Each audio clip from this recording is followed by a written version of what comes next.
Al empezar yo a hacer caricatura ya como profesional, yo conocía solamente el trabajo de los mexicanos. Quizá por allí, si habría que considerar a un Walt Disney o cosas así, como caricaturista, pues obviamente lo conocía. Pero me interesaba el aspecto de la caricatura política, o géneros del humor, te digo, un poco más sofisticados. Y empecé, bueno, con una gran admiración para Ríos. Yo creo que es el más importante así de los que que me deslumbraron desde muy joven, cuando yo todavía ni manejaba la caricatura con destreza, ni mucho menos, y cuando también políticamente yo estaba muy verde para explicarme muchas cosas que sucedían. Y en ese tiempo sí lo confieso, lo confieso como algo que no me apena, la admiración por Ríos y una admiración muy grande por el talento de Quesada, por la genialidad, las salidas, siempre cargadas de un gran humor que tenía Quesada.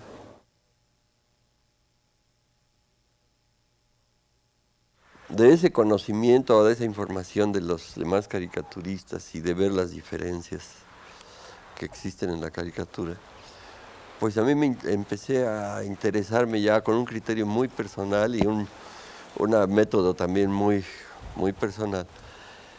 Ir seleccionando qué es lo que me interesaba de cada uno y como dijo alguien que lo acusaban de copiar, decía yo tomo lo mío de donde lo encuentro. Y entonces empecé a aplicar ese criterio y empecé a ver, bueno, pues de Topor en Francia, de Adolf Born en Checoslovaquia, de Jan Lenitza en Polonia, de Saul Steinberg en los Estados Unidos, hasta Fontana Rosa y Sabat en, en Argentina, o alguien con quien me conectan mucho, que es con David Levine, por los retratos de las caricaturas de personas. Entonces empezar a tomar todo lo que se pudiera de todos ellos. El resultado al principio era una mezcolanza que no lo... Pues yo creo que la conservo hasta la fecha, de, de aplicar determinados estilos o soluciones dependiendo del tema que estoy tocando.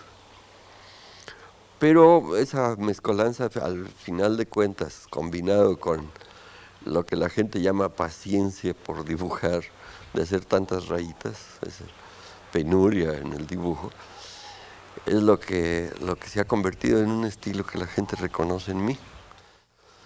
Porque yo sí desquito el sueldo dibujando. Pues a mí me desespera verlo trabajar. Lo que yo hago con 3 rayitas, él tiene que echarle ahí rayas y rayas. Le digo, tú deberías de cobrar por rayita.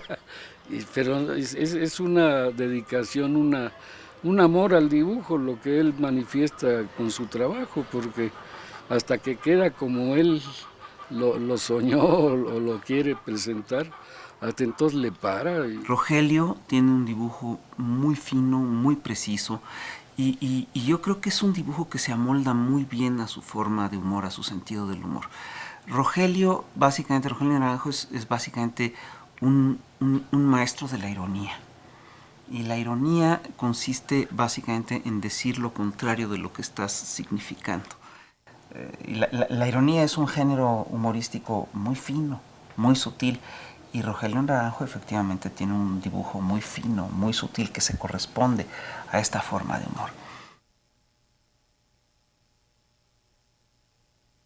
Yo no sé cómo hubiera sido yo si nunca hubiera aprendido a dibujar de manera casi académica. No sé cómo hubieran sido mis dibujos. No los puedo imaginar. Y al decir saber dibujar, no me estoy poniendo tampoco así como por encima de los demás en el sentido de que soy un gran dibujante. Eso, yo sé dónde me aprieta el zapato, sé dónde están mis debilidades, mis flaquezas como dibujante. Y finalmente no soy un dibujante que lo pueda lograr todos. Hay cosas que me cuestan mucho trabajo resolverlas en dibujo y muchas veces se quedan sin resolver. Lo que sí practico es un dibujo, digamos, un poco más analítico, tanto en sus formas como en la factura del dibujo. Naranjo es de ese tipo de artistas que aspiran claramente a la perfección, ¿no? Que aspiran claramente a tener un dibujo impecable, limpio, depurado, preciso, ¿no? Cuando yo lo he visto, que de repente cuando no le gusta un dibujo, cuando empieza un trabajo, no le gusta, lo vuelve a hacer, ¿no? Lo repite. Y una de las cosas que más le admiro yo es ese amor por el dibujo que tiene. Él hubiera sido un excelente pintor, pero pues, se hubiera perdido un gran caricaturista.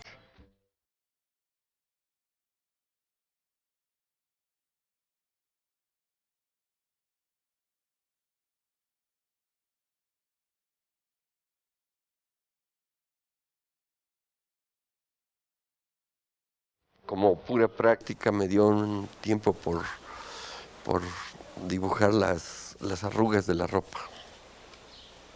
Porque muchas veces en la forma que se hacen las arrugas en la ropa, entiendes lo que hay adentro de la ropa. Pues son conceptos o búsquedas estrictamente académicas para lograr un mejor dibujo. Si yo me remito a lo que es el dibujo del Renacimiento, que todas las damas o madonas andaban cubiertas de trapos y cosas así.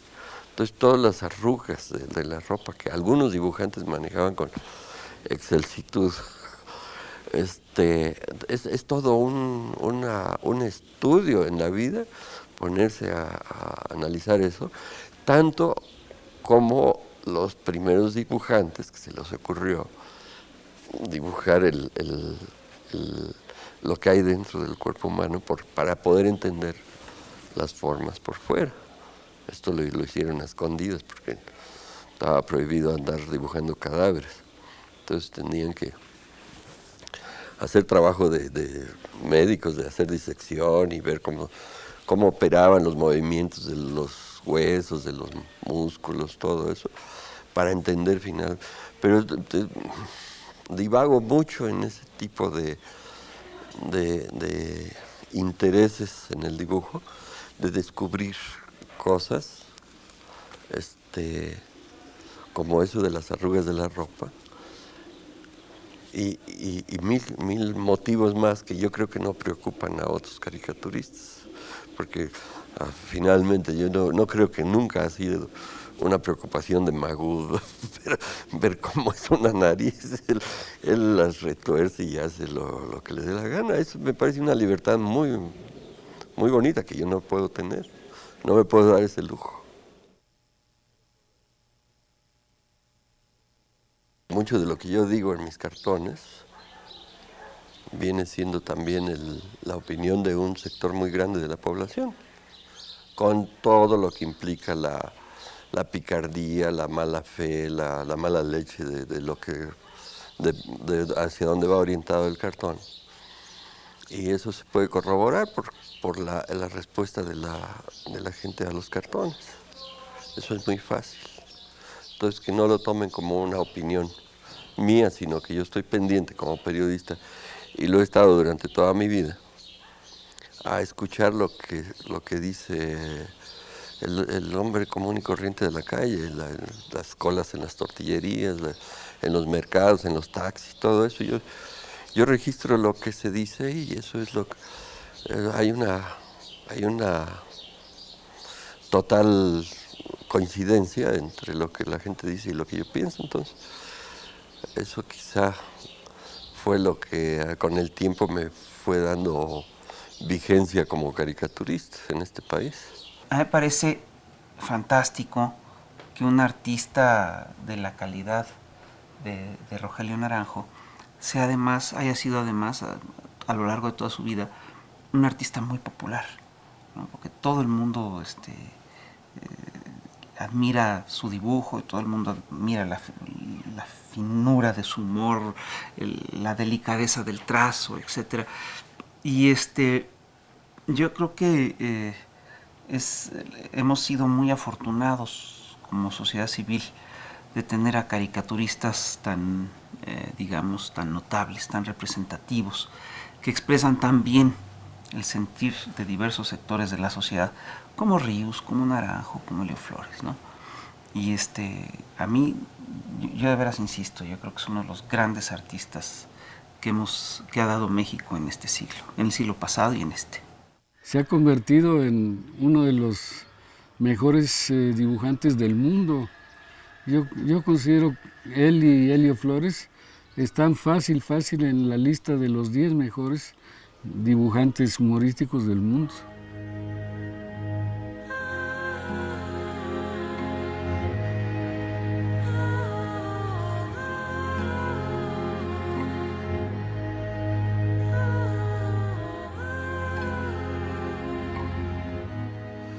He tratado de profesionalmente cultivar casi todos los géneros del dibujo y del humor, pero sí hay unas cosas que me motivan más que otras y pues algún tipo de dibujo surrealista sí me gusta mucho y que está cultivando ya por otros caricaturistas mexicanos y con muy buenos resultados, o el humor negro que es también muy interesante.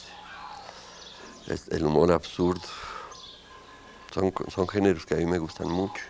Entonces la caricatura justamente se alimenta de la metáfora y de la exageración, y desde luego del humor. Un ricachón, un empresario, un banquero, un industrial, un concanaco de los grandes, para mí debería de tener cierto aspecto y desde luego no ligado en nada con el aspecto del pobre mexicano. En fin, son mis personajes y los personajes más queridos de mi trabajo. Ese tipo de el campesino que todavía llega a estados más patéticos, pues ya es una calavera. Naranjo es un gran analista político. Es decir, si tú revisas sus caricaturas, te vas a encontrar con que en el 99.9% de los casos pega en el blanco, ¿no? Le toca donde tiene que tocar. Toca el tema que molesta, el que tiene un alcance a largo plazo, el que plantea problemas profundos, etcétera, ¿no? Entonces es muy curioso porque es una conjunción muy extraña la que tenemos en gente como Naranjo, ¿no? Es una constelación muy rara. Es un gran artista, es un gran humorista, es una figura ética y es un gran analista político. Yo creo que no se le puede pedir más a un caricaturista, ¿no?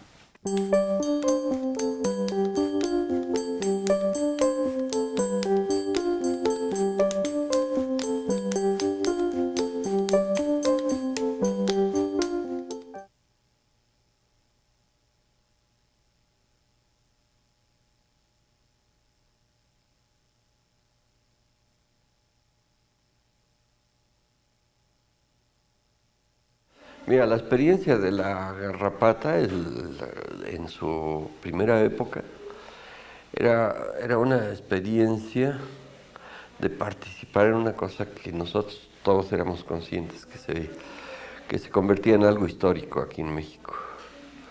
Porque si tú recuerdas cuando surge, yo no recuerdo la fecha exacta, pero fue a fines de 1968, cuando existía a nivel de pueblo en México la conciencia de que había vivido algo muy impresionante, muy dramático, y que había sido el pueblo víctima de una injusticia muy grande, porque la respuesta de Díaz Ordaz estaba muy excedida. Uno le puede pues justificar hasta cierto punto o cuestionar su terquedad de no quererse bajar él como presidente o sus achichincles como secretario de Gobernación Echeverría, o gente así, de no querer tener un diálogo con alguien que de antemano consideran inferior, que esa actitud se ha mantenido en la historia de México, de casi todos los últimos sexenios. Es una actitud así de no bajarse al populacho, de no dejarse influenciar por ideas de gente que consideran menor. No era tanto esa respuesta del gobierno, sino el aplastamiento, un aplastamiento sangriento que fue escándalo mundial. Todo está eso registrado, y la Garrapata pretendió registrar esa época, y creo que en mucha medida lo logramos. Ahí está todo lo que sucedió en el 68, con sus particularidad de que, como te decía en otra parte nosotros no somos unos retratistas en el sentido naturalista de lo que sucede, sino que hay una aportación creativa, hay una cosa humorística, hay una cosa de sorna, hay muchas cosas que de acuerdo a nuestra profesión, que es nuestra cuota especial, y que estaba ahí en la Garrapata. Leer esta publicación era realmente recibir brisa fresca en pleno desierto, ¿no? Porque en medio de un páramo informativo absoluto había un puñado de tipos que se atrevían a hablar con desparpajo de cosas que estaban pasando en el país, y además tenían una credibilidad que no tenían los otros medios, ¿no? Entonces los primeros números salieron maravillosos. A mí me encantaba la Garrapata, y además yo estaba aprendiendo mucho. Creo que era el elemento más novato dentro de los 4 directores. Yo estaba realmente empezando como caricaturista. Yo tenía poco tiempo de vida profesional. Ríos ya traía todas las tablas de siempre. Elio Flores venía con bastante experiencia como caricaturista. Y el otro compañero, Emilio Abdala, también tenía un genio muy especial y mucho sentido del humor. Una de las cosas que más nos gustaba era reunirnos para planear la revista, porque lo hacíamos en la casa de un compañero que tenía un futbolito. Entonces nos pasábamos horas jugando futbolito, y era un escándalo. Hasta los vecinos protestaban porque decían: ¿qué andan haciendo acá? Tamaños labregones, ya éramos grandes todos. Pero yo creo que fue una época muy bonita para nosotros, porque nos persiguió mucho el gobierno, no nos dejó que prosperara la revista, nos la boicotearon completamente. Pero ahí se hizo una amistad que hasta la fecha dura, y ahí nació una nueva generación de caricatura mexicana. Yo sí creo que La Garrapata fue una publicación muy importante para la historia de la caricatura en México. Y Rogelio Naranjo ahí tuvo un papel muy importante.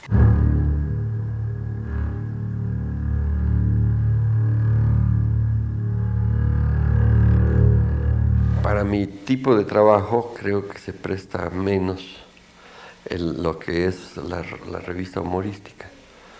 Ya conociendo lo que es el cartón editorial, yo le voy toda la vida más al cartón editorial. Es una opinión fresca, puntual, y de mucho efecto el cartón diario. Yo creo que Rogelio Naranjo no solamente es uno de los grandes artistas mexicanos del siglo XX, sino que es uno de los pocos artistas que ha tenido una influencia real en la vida de millones de mexicanos.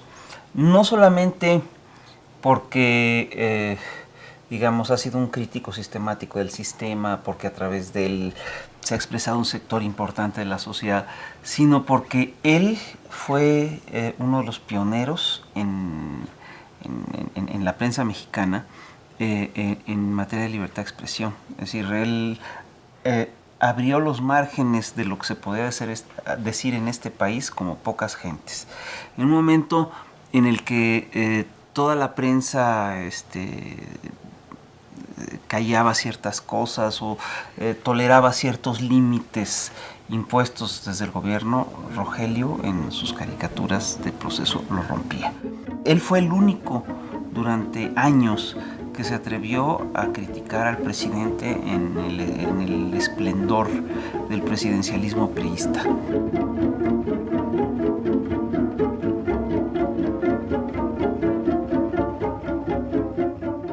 Estaba recordando hace rato 3 o 4 caricaturas sensacionales que le hizo al Papa polaco, a Juan Pablo II. Entonces él va a poder presumir, como no tardan en nacer los santos, que le hizo caricaturas a un santo.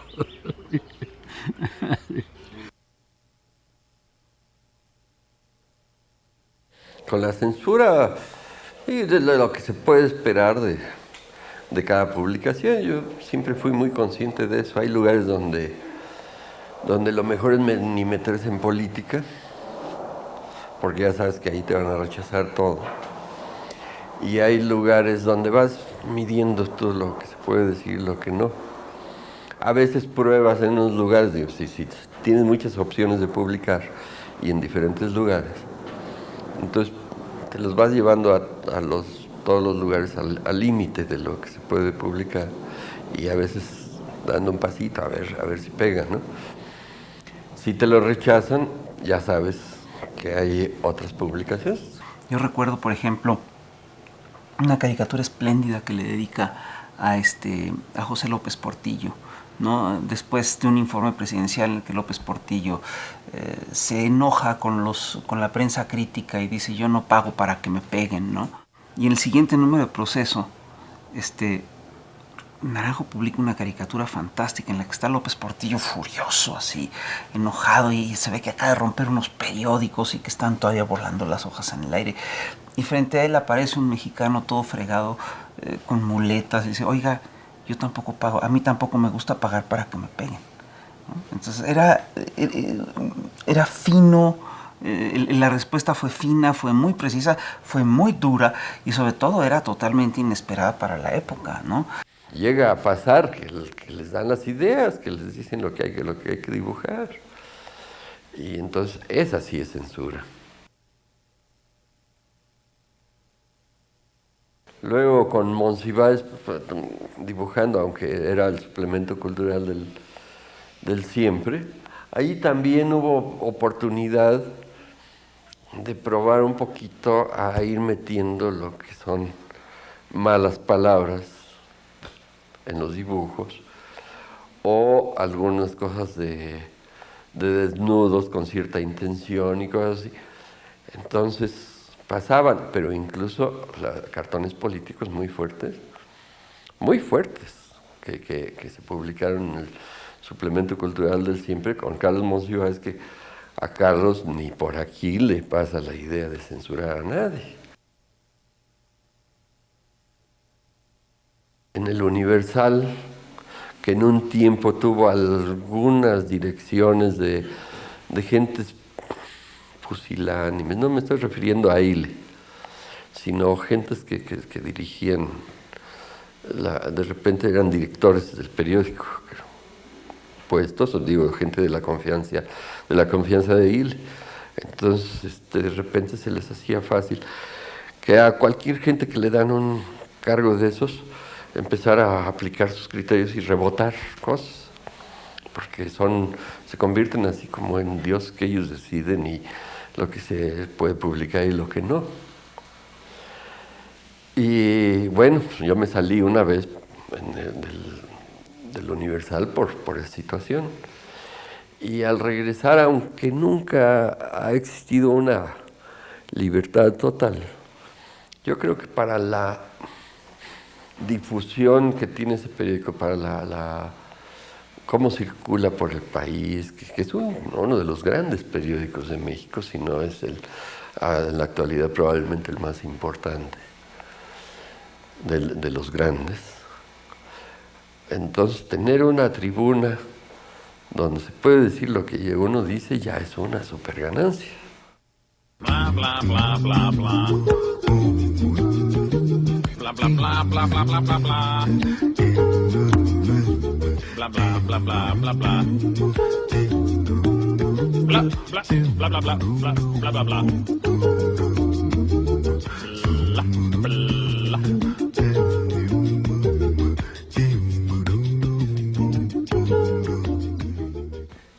Yo publiqué un dibujo en que lo dibujé con la banda presidencial y que decía impostor.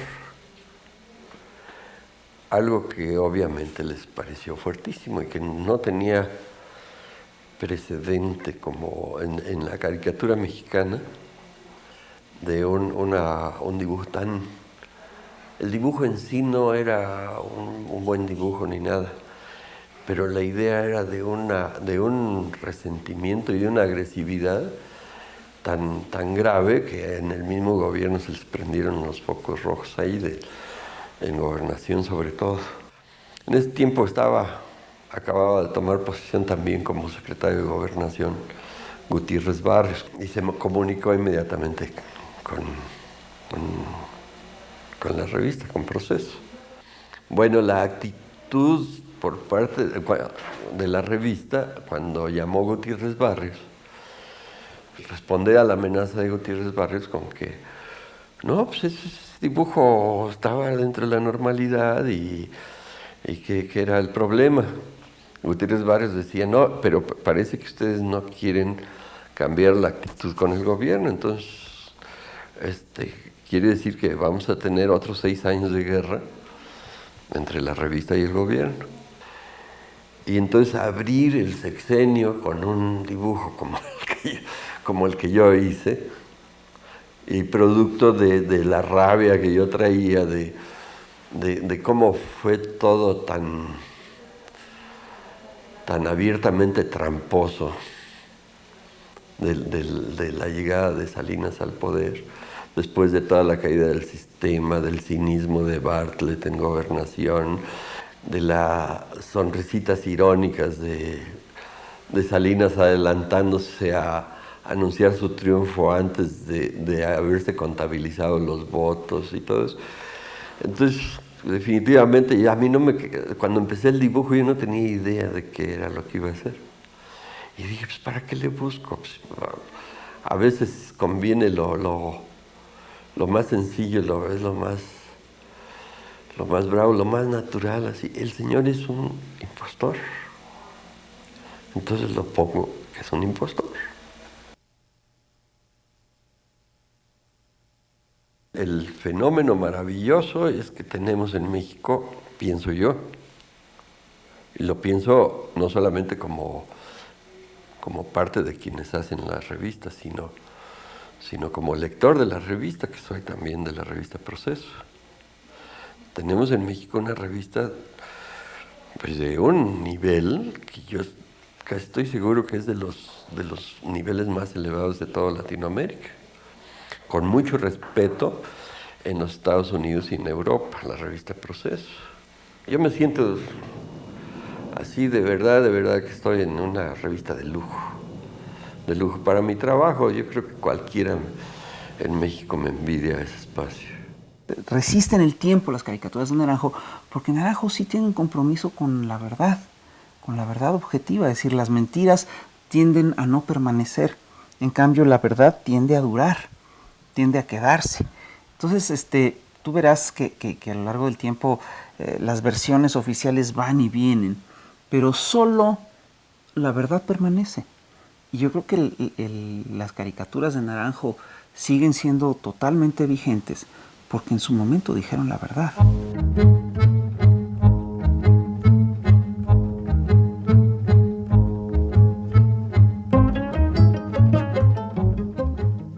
De repente batallo mucho para sacar una idea.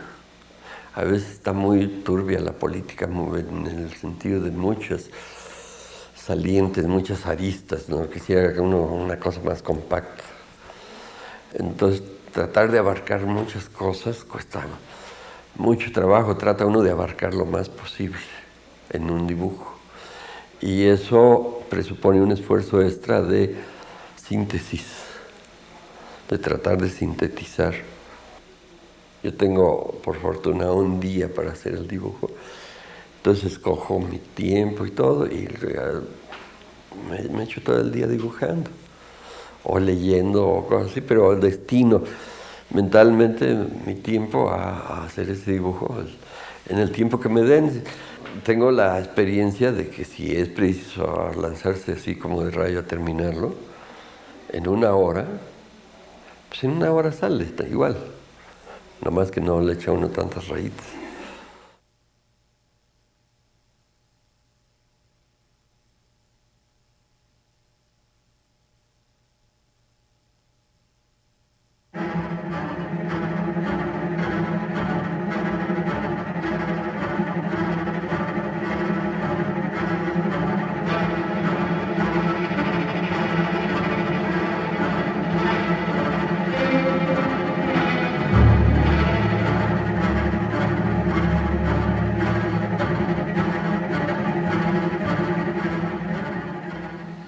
Cuando mataron a Salvador Allende, yo había hecho anteriormente dibujos de él, caricaturas, obviamente no atacándolo ni mucho menos, porque yo tengo una ideología muy definida. Y entonces, el día que lo matan, me habló Vicente Rojo y me dijo, échate la portada de La Cultura en México. Bueno, ¿y de qué se trata? No, pues es un bonito retrato de Salvador Allende. Pues perfecto, me pareció muy bien la idea. Órale, y me mandaron fotografías y todo. Y empiezo a dibujarlo y no sale, y vuelvo a dibujarlo y no sale, y no sale. Ya desesperado, cuando ya tenía que entregar, le hablé a Vicente. Y le dije, fíjate que no puedo. No, tranquilízate, ¿qué es el problema? No te sé explicar qué es el problema, pero no puedo dibujar a Salvador Allende. Mira, ya voy a hablar al taller, tómate otro día. Va a ser lo último que entre tu dibujo. Tómate otro día, vete mañana a las 5 de la tarde a entregar al taller. Seguí intentándolo en la noche. Era ya una desesperación, una obsesión. Y tratar de dibujarlo, y además con la conciencia de que yo sabía que ya lo había dibujado muchas veces y nunca había tenido problema, y se parecía y todo eso. Pues no salió. Mira que llegué al taller así al límite, con un dibujo horroroso, pero de esas cosas que uno siente vergüenza de entregar una cosa tan fea, tan mal hecha, pero no puedo salir, y además ni se parecía ni nada. Allende, ¿cómo interpretar una cosa que te sucede de este tipo? El hecho de que algo te afecta tanto y te duele y todo, que de repente te inutiliza, ya no eres capaz de hacerlo. Eso es una de las vivencias más traumáticas que yo he tenido, de impotencia para realizar algo. Piensa lo peor y atinaste, porque así están las cosas en México. Cada declaración que da así el gobierno, no se va a desincorporar, no se va a privatizar Pemex, quiere decir que ya están en tratos, ya están a punto de vender algo, de de la paraestatal o de alguna otra paraestatal. Y entonces todo así que de repente es un país en que las cosas hay que tomarlas al revés de lo que ellos declaran.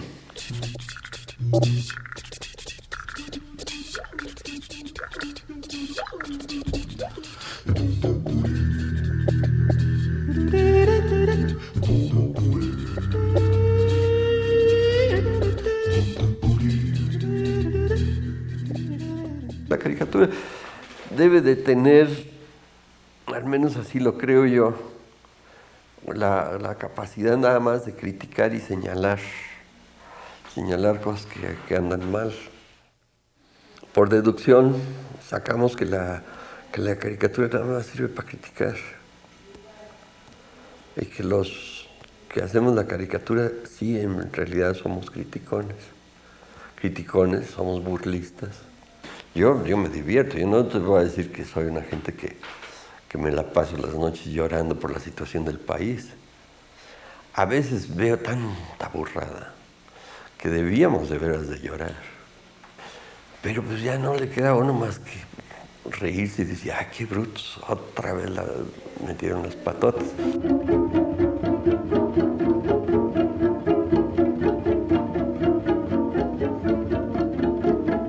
Y el caricaturista también es otra cierta condición que yo le veo, tiene que ser forzosamente de oposición, porque ¿cómo se puede ser criticón estando en el poder? Entonces tiene que estar en la oposición y estar criticando a los que sí tienen el poder. Y desde la oposición pues, no se resuelve nada. Y cuando tienes razón en lo que estás pidiendo, pues también te mandan a Lucas porque es un provocador y lo que pasa es que todo lo ven mal y son unos pesimistas, en este país nada sirve y ya con esas formas te anulan. Pero finalmente somos una pequeña parte de la conciencia crítica del país, ¿no? Y eso hay que defenderlo, aunque no se resuelvan las cosas.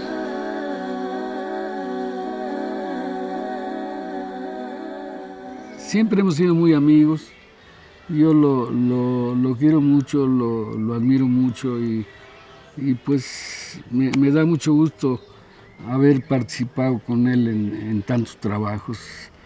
Hicimos La Garrapata con Helio Flores, participamos en la fundación del PMT, sí, también en cuestiones políticas hemos andado juntos siempre en la defensa de Cuba, en la defensa del socialismo, puras causas perdidas, pero pues no sé, yo me siento de veras orgulloso de ser su amigo y de ser colega de esta locura de profesión. Bueno, yo de veras quiero agradecerle a Rogelio su trabajo, su obra. Quiero decirle que sus monos nos han hecho más llevadero este México amargo que él también retrata. Y sí, ahora sí que aunque lo haya oído ya con demasiada frecuencia, yo creo que es importante reiterarle nuestro cariño y nuestra admiración por su trabajo y nuestro reconocimiento como artista y como analista político. Me da mucho gusto que Rogelio haya donado la mayoría de sus originales a la universidad, porque pues, es un trabajo que merece ser cuidado. Sí, él podría fácilmente habérselos vendido a una universidad gringa y estaría ahorita nadando en dólares, pero él prefirió donar su trabajo a la universidad y eso también hay que agradecérselo y tomárselo en cuenta. Se va a ir al cielo con todos los zapatos. Capaz que se encuentra con Juan Pablo II y le organizan una pamba panadera entre todos. No, desde aquí le mando un gran saludo a Rogelio. Espero que esté bien.